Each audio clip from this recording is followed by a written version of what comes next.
She had raised him as though he were her own blood. She had poured her youth, her strength, and her heart into his home. But when the billionaire finally returned, he did not find his loyal maid smiling with pride or waiting dutifully at the door. Instead, he saw her running barefoot through the street in nothing but a towel, her frail arms clutching the fabric to her chest as the neighbors gossiped and pointed. His mistress leaned back against the iron gate, smirking as if she had planned every humiliating detail. And then, as the world seemed to stop, Clara turned, her voice trembling but sharp with decades of unspoken pain, and asked him the single question that tore down every wall he had built around his heart. "Did you ever care?" The words cut through the cool evening air like a blade. What Adrian Cole answered next would leave everyone in shock. But before we uncover the truth, let's step back to where it began.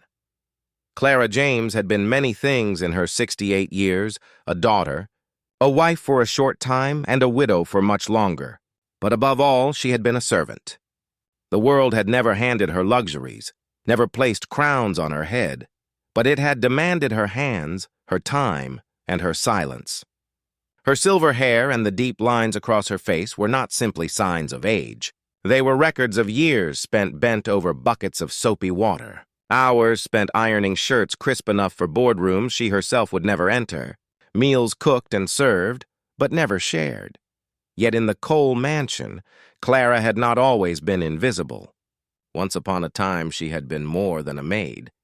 She had been a lifeline.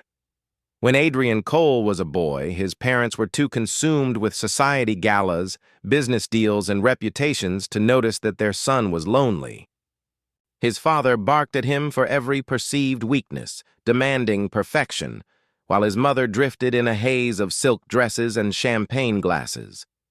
It was Clara who stayed behind in the nursery, humming lullabies to chase away the nightmares. Clara who whispered encouragement when Adrian's small shoulders slumped under his father's harsh words.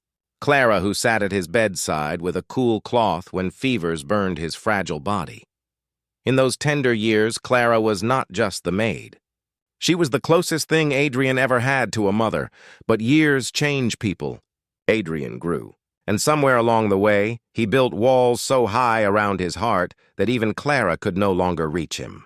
By 35, Adrian Cole was no longer the trembling boy hiding in her apron folds. He was a billionaire, hard-edged and untouchable, his voice sharpened by power and his gaze hardened by wealth. When he spoke to Clara now, it was never soft, never grateful, only clipped, commanding words, as though tenderness itself had been buried and forgotten. "Clara, polish the banister." "Clara, the guest will arrive at 6. The boy who had once clung to her hand was gone, replaced by a man who barely remembered she existed. And into this cold house came Sophia Lane. Sophia was everything Clara was not: young, beautiful, sharp-tongued, and ruthless. To Adrian, she was captivating, an escape from loneliness wrapped in glamour. To Clara, she was poison. From the very first week, Sophia made her feelings clear. Tossing her designer heels onto the marble floor, she sneered, "Why is this old woman still here? This is a billionaire's home, not a nursing home." Adrian said nothing. He did not defend Clara. And because he stayed silent, Sophia grew bolder. Every morning, Clara's day began with humiliation. "Clara, you're too slow." "Clara, retire before you collapse on the floor." "Clara, no one wants to see a wrinkled face serving drinks." The staff averted their eyes. No one dared challenge Sophia, not when Adrian allowed her venom to drip unchecked. And so Clara swallowed her pride, just as she had done her entire life. She tucked her pain into the quiet corners of her heart, but every word was a dagger, especially because Adrian, her Adrian, never once stopped it. The cruelty might have remained hidden behind closed doors, if not for the plumbing. Clara's servant quarters were the oldest part of the house, the pipes so ancient they groaned each night like restless ghosts. She begged for repairs. "Please, Miss Sophia," Clara whispered one morning, her voice trembling but steady with desperation. "The water is leaking into the walls. If the pipes burst, I could be hurt." Sophia only laughed. a cruel, tinkling laugh that echoed across the polished floors.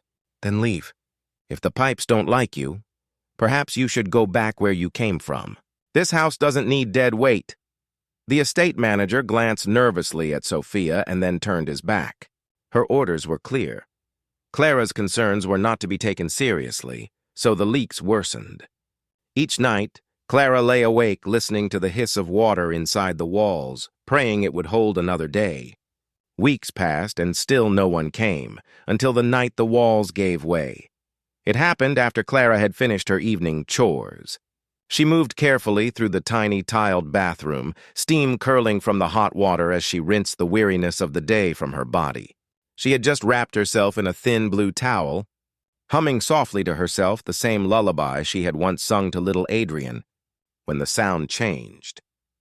At first it was only a hiss, faint but sharp, like a kettle left too long on the stove. Then came the groan of metal under pressure. Clara's eyes widened, and before she could move, the pipe exploded. With a roar, scalding water sprayed across the small room, slamming into the walls and ceiling. The light bulb above flickered violently, then burst, plunging everything into chaos. Clara screamed, stumbling backward, her hands clutching the towel against her chest as boiling water seared her skin. The room filled with steam so thick she could hardly breathe. Half blind, half naked, and burning with pain, Clara did the only thing she could. She ran. Out the door. Down the hall. Through the grand house where no one came to help her. And finally, out into the street where the neighbors turned their heads and gasped, whispering behind hands as the billionaire's maid, his once beloved Clara, stumbled past them in nothing but a towel. And that was when Adrian returned. The bulb above her head hissed and then burst with a violent pop, sparks raining down into the swirling steam. Water poured across the floor, turning the tiny servant bathroom into a scalding swamp. Clara gagged on the thick, wet air, her lungs straining as the steam wrapped around her like choking hands. "Help!" she screamed, but her voice ricocheted off the tile walls and vanished into silence. No one came. Her bare feet slipped on the slick tiles as she stumbled forward, clutching the thin blue towel tighter to her chest. The hallway beyond was dark and cold after the storm of heat, but she could still hear the pipes behind her shrieking like wounded animals. Her heart pounded. She had begged for weeks. She had warned them. And now, she thought dimly, this is how it ends. But at the far end of the corridor, a figure appeared. Sophia. She leaned against the doorframe, arms crossed. Her designer silk robe tied carelessly at her waist as though she were watching a show meant for her amusement. Her lips curled into a slow, venomous smile. "My God," Sophia drawled loudly, her voice dripping mockery that echoed through the hall. "Look at you, running around half naked like a crazy woman. Maybe you should take a stroll outside. Let the neighbors enjoy the show. That's all you're good for now." Clara's lips trembled. Her voice came out small and hoarse. "Please, don't." Sophia pushed off the doorframe and took a step closer, her heels clicking against the marble floor like a countdown. Her eyes glinted with malice. "What, embarrassed? Maybe if Adrian sees you like this, he'll finally realize what a disgrace you are. Go on, run. Show the world what a pathetic old maid looks like." Tears blurred Clara's vision. She shook her head violently, clutching the towel tighter. "Why?" she whispered, her voice cracking. "Why are you doing this to me? I gave my life to this house. I raised him. I raised him." Sophia's laugh was sharp and cruel, a sound like glass shattering. "Don't flatter yourself. You're nothing but a servant who overstayed her welcome." The words sliced deeper than the scalding water had. Clara's chest heaved. For weeks she had endured Sophia's cruelty in silence, hoping, praying Adrian might one day notice. He never had. And now, stripped of her dignity, wrapped in nothing but a towel, she felt something inside her break. Without another word, Clara turned and ran. She burst through the back door, bare feet slapping against the slick stones of the drive. Cold air slammed into her damp skin like a slap, and she gasped, clutching the towel like armor as she stumbled into the street. Her lungs burned. Her heart thudded like a drum. Every step was agony. Every whisper from the watching neighbors another nail in her shame. "Is that Adrian Cole's maid?" a voice murmured from somewhere. "Why is she half naked in public?" Someone else whispered. Curtains twitched. Faces pressed to windows. Phone cameras rose like silent accusations. God, no, Clara thought, her breath hitching. Not like this. Please, not like this. And then she saw him, Adrian Cole. He stepped out of his sleek black car like a figure cut from marble, his navy suit immaculate, his shoes polished to a mirror shine. He looked every inch the untouchable billionaire, until his eyes landed on her. He froze on the driveway, his sharp gaze widening. "Clara," he said at last. His voice a low, stunned rasp. She staggered to a stop, her gray hair plastered to her damp face, tears streaking down her cheeks. She looked nothing like the strong, quiet presence he had known as a boy. She looked like a woman broken. Behind her, Sophia appeared in the mansion doorway, arms folded, smirking at the spectacle she had orchestrated. The golden light from the foyer framed her like a queen watching her rival fall. For a moment, the entire world seemed to hold its breath. Adrian's jaw tightened. His first instinct was pride, even anger. How could the woman from his childhood, the one who had once tucked him into bed, now stand before him half-dressed, crying in the street for the entire neighborhood to see? How had she allowed herself to be humiliated like this? But beneath that pride, something deeper stirred. He remembered her arms cradling him when no one else had cared, her voice humming lullabies into the night, her wrinkled hand brushing a fever from his forehead when his own mother had never bothered to come. And now she was here, broken, humiliated, wrapped in a towel while strangers watched. Adrian froze, the image searing itself into his mind like a scar. "Clara," he said again, softer now. Her chest heaved. Tears fell freely. She shook her head, clutching the towel tighter. "Don, Adrian," her voice cracked, heavy with decades of unshed grief. "You stood by and watched." The neighbors shifted on their lawns, their whispers carrying in the cooling evening air. Mothers hushed their children. Men folded their arms, eyes wide, waiting to see what would unfold between the billionaire and the trembling old woman in a towel. Adrian's throat tightened, his pride, his strongest armor, slipping away like sand through his fingers. For once, he could not hide behind the sharp edges of wealth or the steel of reputation. His voice was low when he spoke. "Clara," he stepped closer, cautious as though approaching a wound. "I didn't know it was this bad." Her eyes burned, brimming with hurt. "Did you ever care?"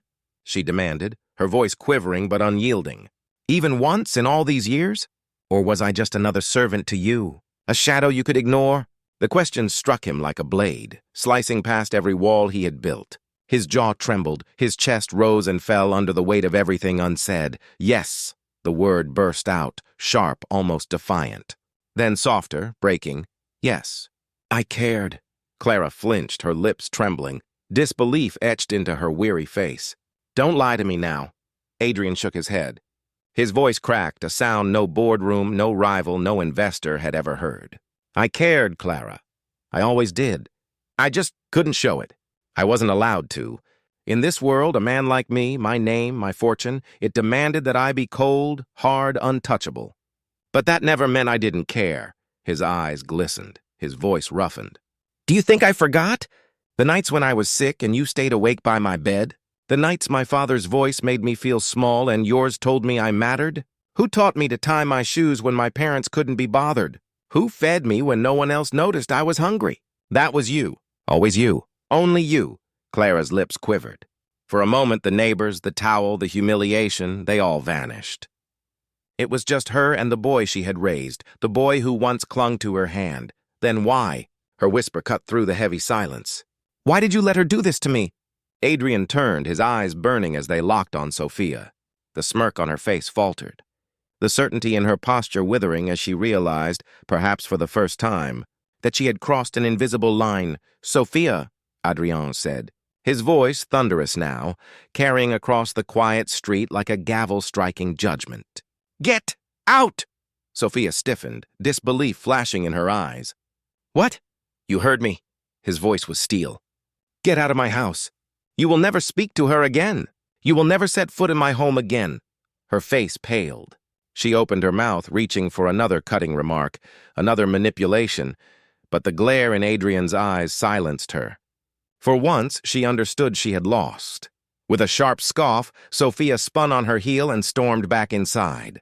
The slam of the mansion door echoed like thunder, leaving the street in stillness. Clara's tears spilled heavier now, but they were no longer only tears of shame. Relief mingled with sorrow, softening the lines of her face. Adrian turned back to her, his voice low, gentle, broken. "I failed you. I let my silence speak when I should have stood for you. But not anymore."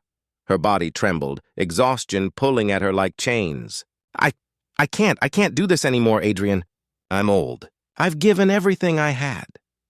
He stepped closer, his hand hovering above her shoulder, as though afraid to touch her and shatter what little strength she had left.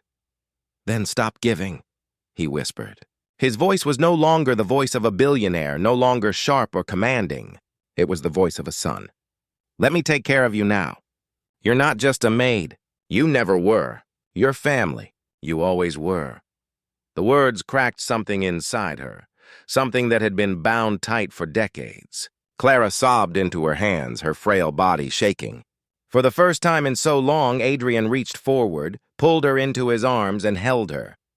Held her not as an employer to a servant, but as a son clinging to the only mother he had ever truly known. The neighbors who had been whispering fell silent. No gossip now, no judgment, just awe. There in the street, the billionaire who never showed emotion wept openly, his tears soaking into the towel at her shoulders.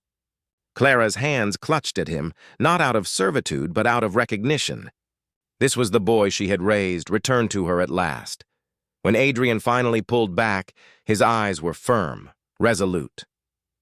"Come inside," he said. "Not to that broken room, Clara, to the main house. You'll never live in those quarters again. From this day forward, you live with dignity, the way you should have all along." Clara searched his eyes. For a long moment, she saw not the billionaire, not the cold man hardened by business and reputation, but the little boy who once cried into her apron, the boy who had always needed her love even when he pretended he didn't. Slowly, shakily, she nodded. For the first time in weeks, her tears were not born of despair. They carried something else. Release. Adrian slipped his arm around her shoulders, steadying her trembling body as he guided her back toward the mansion. Behind them, the whispers of the neighbors faded into the night. Ahead, the house loomed, but it no longer looked like a palace of cold marble. For the first time, it looked like a place where truth had broken through the walls of pride. A place where an old wound had begun at last to heal. And as the heavy door closed behind them, Clara knew the boy she had raised had not forgotten her. He never truly had.